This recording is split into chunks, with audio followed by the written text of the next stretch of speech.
Attorney Robert Canoy here from the law offices of McCormack and McCormack and militarylawyers.org. One of the things that sets our firm apart in terms of our team is the staff that we have. We have several military paralegals that have real-world experience from the civilian side who worked in uniform, who worked on active duty. I have one of our rock star team members here today, prior Navy paralegal.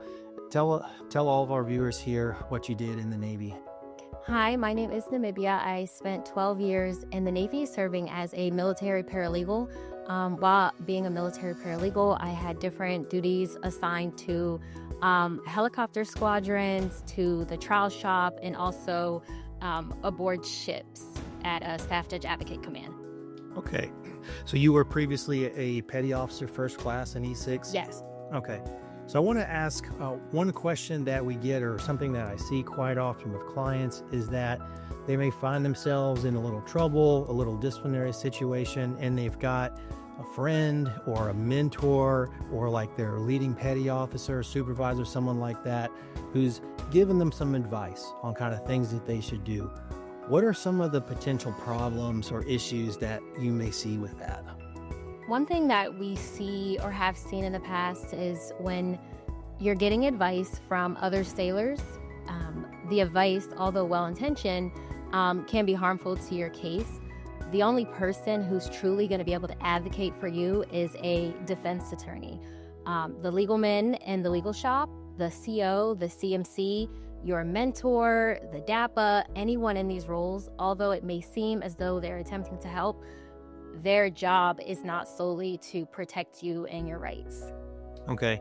Now I know in the sea services, in our background, we sometimes hear the term thrown around called a sea lawyer. What's a sea lawyer?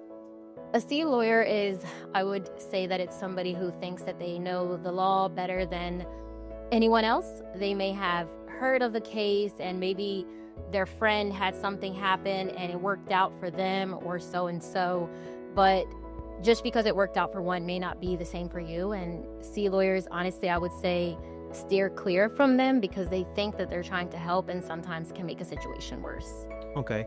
Now, kind of along the same lines, I want to ask you about the legal men. So our enlisted paralegals within the military at the various commands, generally they're working with a junior officer called the legal officer, and we see clients sometimes going to them or talking with them a great deal about the investigation, about what's going on, about how they should handle things like a disciplinary review board, a DRB, an XOI, or captain's mast.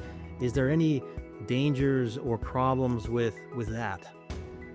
Yes, because when you see legal men and legal officers at commands, normally if you see a legal officer, it's because there is no JAG assigned directly to that command. So that legal officer has received training in some, legal class. However, they're not an attorney, and their responsibility there is to advise the CO on how to move forward in the process and of the cases.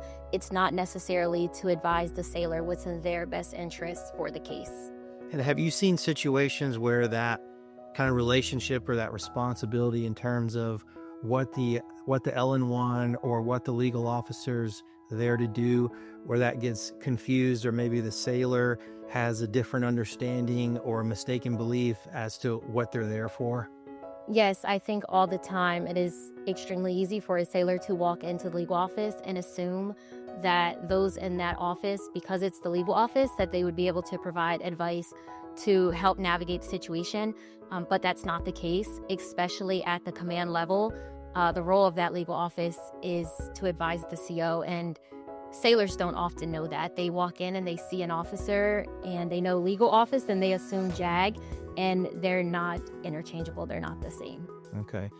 And have you seen situations, both, working here with us and also in your Navy career, where a legal officer or someone, even a mentor, is giving the sailor advice like, just fall on your sword, or just make it easy for the command, or don't rock the boat, or things like that? They're not necessarily in the sailor's best interest, but are really there just to make it easy on the command? Yes, I have seen that during my time in the Navy. And one thing that I will just continue to say is if you find yourself in that predicament, is to seek counsel, specifically defense counsel, because you can harm yourself by walking in and assuming that those in the room are there to protect you when they're not. Okay. Well, thank you for taking the time to talk with us today and answer some questions. Again, if there's anything that we can ever do in terms of representing you or consulting with you, here at McCormack and McCormack, we have a great staff of very experienced people, and our number one priority is getting you the absolute best outcome in your case.